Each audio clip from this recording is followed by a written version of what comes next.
Hi everyone, Nick here, and I'm thrilled today to have our guest, Sue Moses of Sue Moses Video Confidence Coach. Is that right? Oh, video confidence coach, video coach, whatever you want. Beautiful. I'll Sue, answer. thank you very much for sitting down with me today. And the first thing I do want to say before we kick off is you and I have worked together for what, 3 years now? Does that sound about right? Yeah. It might even be encroaching on the fourth year. It could be. Now, guys, just to give you a bit of a setup to the kind of work that Sue and I does, in 2021, Bespoke took out the award for Best Use of YouTube across Australia and New Zealand. And again, in 2022, we took out the award across Australia and New Zealand for the best use of YouTube. And as you guys all know, YouTube is a strictly video platform. So obviously, Sue, the work that we've done with you over the last couple of years has resulted in Bespoke taking out these top awards. So we do thank you very much for everything that you do for us. It's been a lot of fun. It's been a lot of fun. It's been an interesting journey at times as well. But so that's what I wanted to get you on today to talk about video, because it's one thing to say, video is the top performing content, or you need to be on camera, or you need to do video, but not everybody knows what to do, knows where to go, or knows the intricacies surrounding that. So I suppose to kick it off, what is a video coach and what do you do? Well, a video coach is a specialist. Just as you're a residential real estate specialist, specializing in your particular area, perhaps even, niching down further with projects or commercial or, high end, whatever it may be. A video coach, their thing is to specialize in all things to do with video. Okay. And thing that I specialize in is not so much videos for making a television documentary or a movie, but it's using video as a means of marketing yourself and your wares across social platforms. Okay. All right, cool. So you work with a lot of CEOs and across a lot of different industries. What are some of the top tips that you give them? Where are the I suppose, what are the key, let's say, three things that you really drive home when it comes to video? Now, whether or not that is a production style or literally just the iPhone on a tripod that wants to put a video out to, let's look at that one. So a video to Instagram, for instance, what would be the three biggest tips that you'd give to someone looking to put a video Okay, on? so probably the thing at the moment, it's something that I've pushed since 2018, is if you're doing videos for social, it must be vertical. And if anything, this last year with the whole TikTok explosion, which you predicted some time ago, Nick, it's further cemented. It's vertical. It's vertical. It's vertical. It's vertical. And the thing to remember is if you are doing social videos and you're not putting money behind it, or even if you are, you need to have the algorithm on your side. As news feeds are very, very cluttered these days, the algorithm is almost looking for reasons not to share your content. So one of the things, sorry, let me finish this train of thought. So one of the things that is the algorithm will look at is your video landscape or is it vertical? Okay. Does that make a difference? Sorry, what was that? Does that make a difference? Yes, it does. Okay. Yes, it does.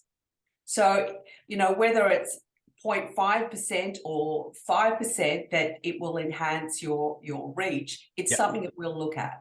And that's something Zuckerberg, way back in the days when, probably 2018,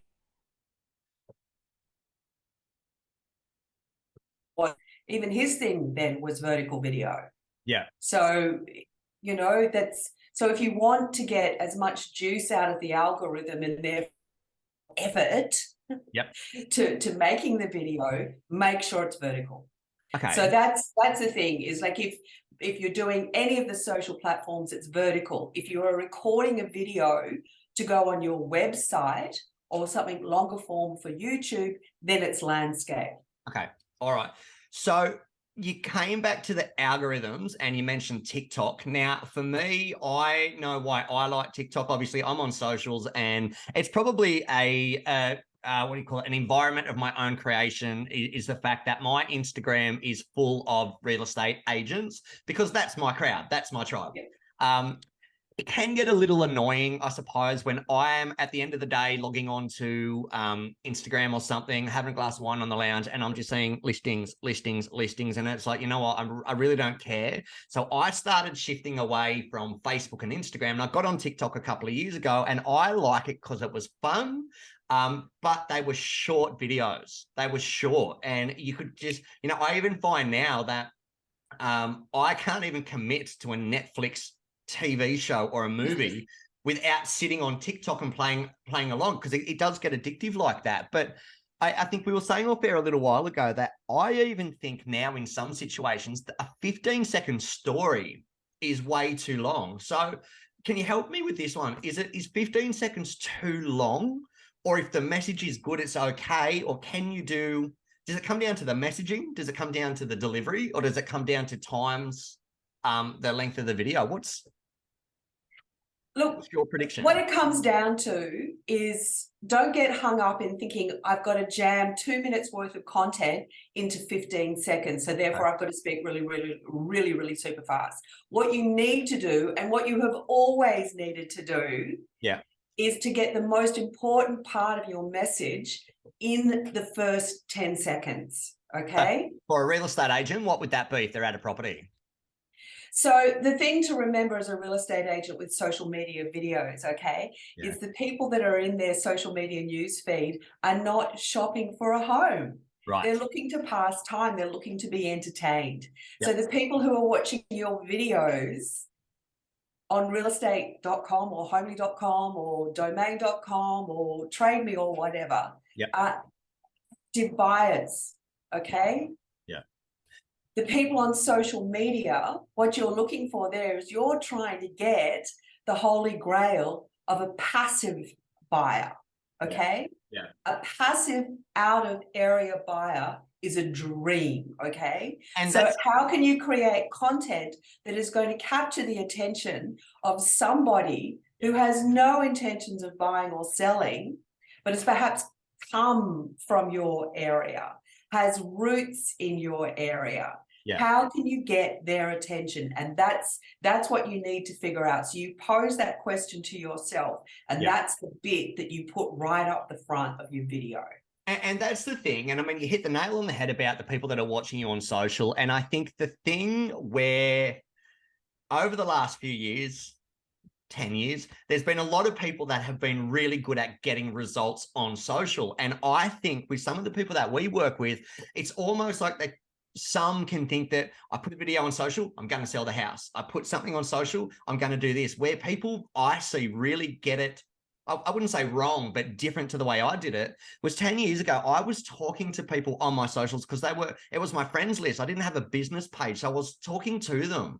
And I started to build a community around me. And it just so happened that, you know, and it took me 3.5 years of working on social before it produced a result. Now, this was back when there was no other players in the space. So it's extremely hard now. And video is the #1 performing piece of content, which is why it's so important to get that element right. And it's not just about chucking shit up that no one's interested in. It's really connecting with your audience. And video is the best way to connect. I always say that you have to aim to entertain first. So I work with a lot of founders, coaches, consultants, those sorts of people. And they get hung up on, I must be professional and I must show how smart I am or how great my thing is. But if that is your primary objective and the way you approach your content, you're not going to get cut through.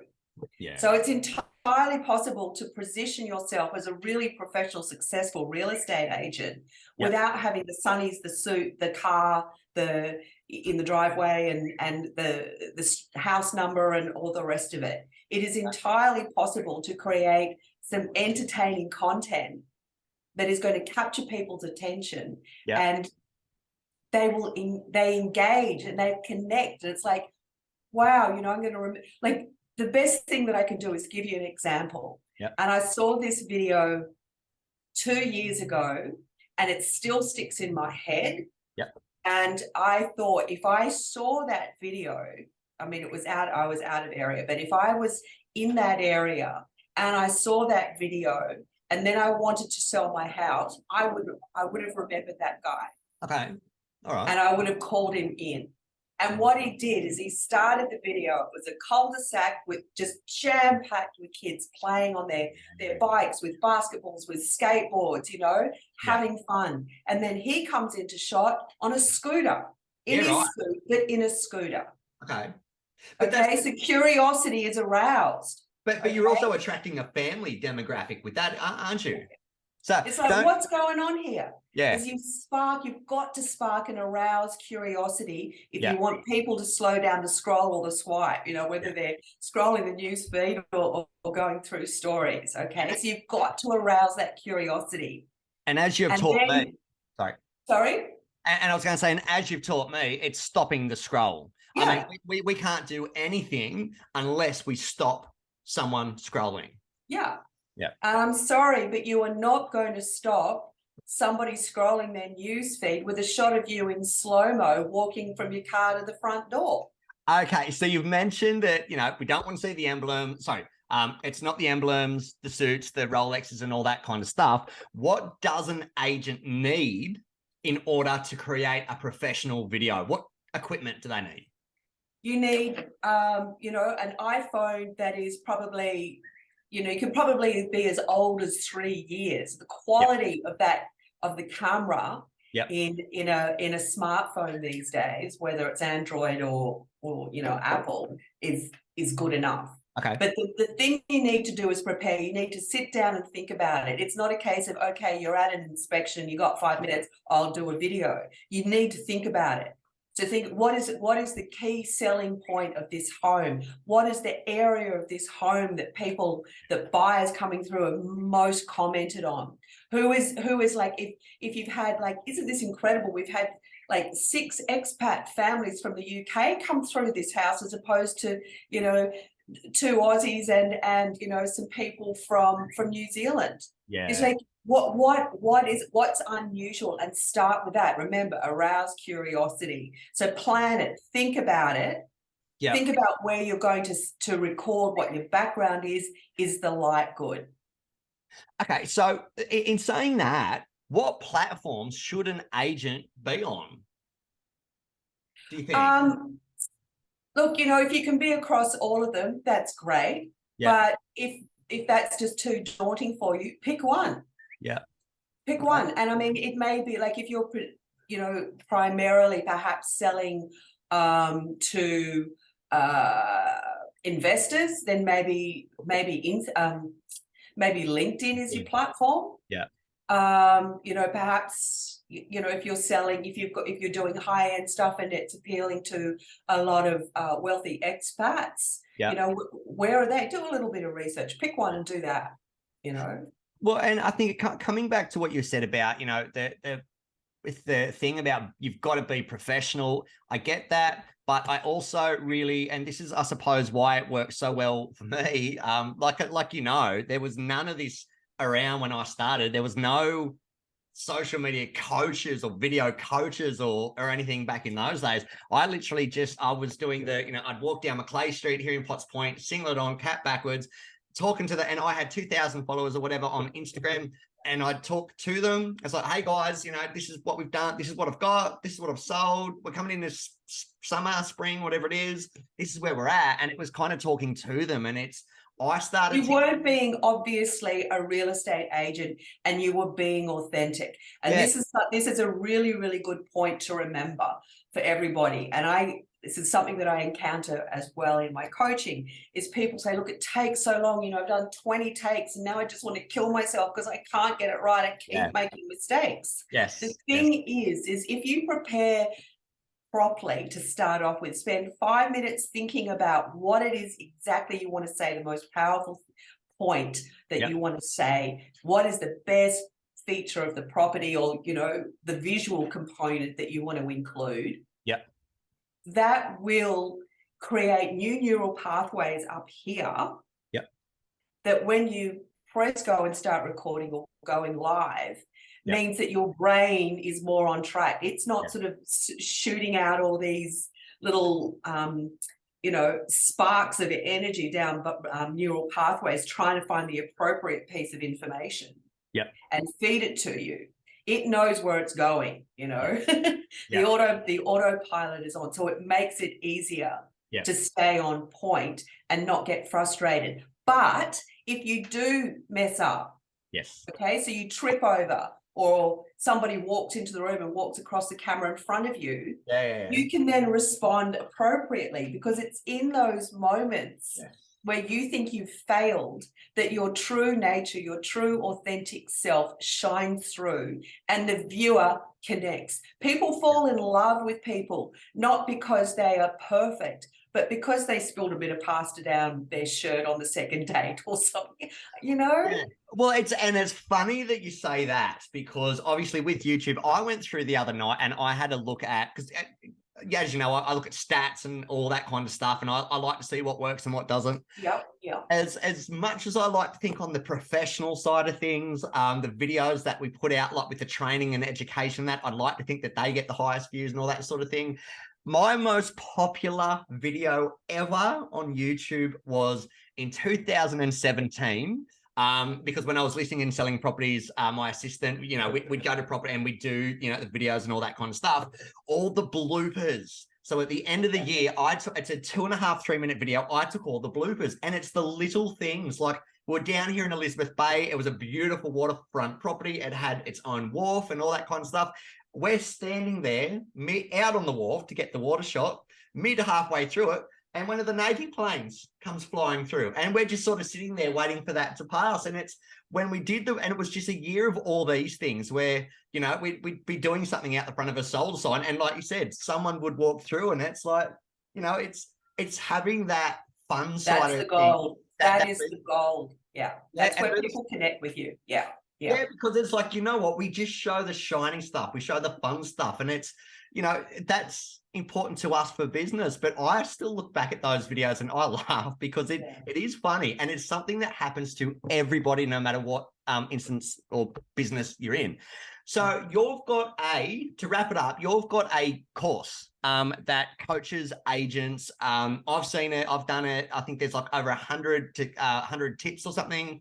There's 101 video, ideas for video topics, because that's something that I encounter as well, is people don't know what to talk about.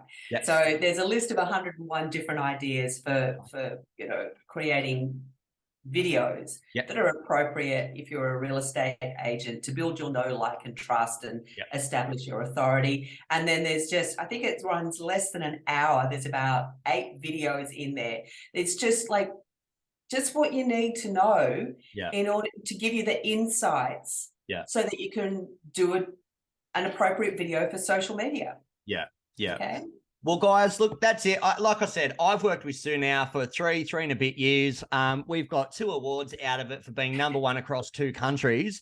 Video is something that you want to get right. And, having someone like Sue on board, or having, doing that course, getting those 101 ideas, you strip that down, that's 2 ideas a week. There's 2 videos a week for a year that you've got done and dusted. So, Sue, we'll pop your details everywhere that this appears. Thank you so much for sitting down with me today. Always a pleasure, Nick. Thank you.